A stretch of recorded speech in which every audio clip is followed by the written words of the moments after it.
Hello, I'm Tom Burks, from a partner from the Brown&Co Banbury office. I'm a land agent, and I'm here today with James Going, who is a divisional partner in our Bury St Edmunds office. James is an expert on all things to do with compulsory purchase, and therefore we are here today to talk to him about a few issues within that sector. Morning, James. Hi there, Tom.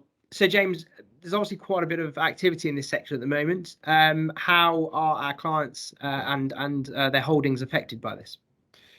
Yeah, that's right, Tom. So it's a very busy sector. There's obviously lots going on, not only with the drive for net zero, but also with kind of major infrastructure schemes in the road and rail sector, which means that our clients across the board are seeing kind of compulsory purchase schemes impact their land, whether it be for renewable energy in the guise of solar, wind, or for some of the more traditional forms of energy such as nuclear, alongside large-scale road and rail schemes. Okay, that's interesting that it's both kind of your traditional road and rail as well as the energy sector getting in on this legislation. Is that, are you seeing a lot of solar sites coming forward under this legislation?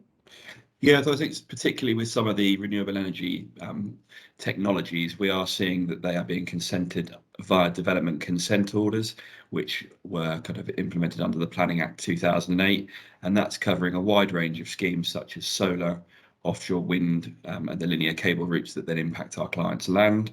But also some of the large-scale projects such as Hinkley Point down in the southwest and the Sizewell C nuclear power station on the Suffolk coast.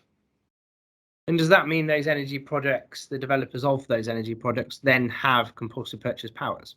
Yes, so you've got your traditional compulsory purchase order, which many people will be aware of, was sort of how road and rail schemes were consented. However, the Planning Act 2008 brought in the DCO process, which essentially runs the planning application in parallel with the acquisition of compulsory powers. And the DCO stands for what, sorry? DCO is Development Consent Order. Okay, brilliant, thank you. And in this, this can be some large clients can be largely affected, or only minor affecting through cable runs and things like that. Can they have professional representation?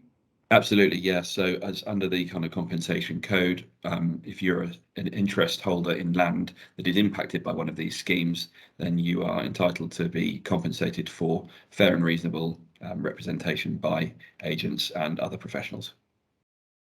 Okay, that's good. And why is it important to have a professional representative, and at what stage? Well, I think in our experience, it's critical to get the right representation in place at the earliest possible stage in a project.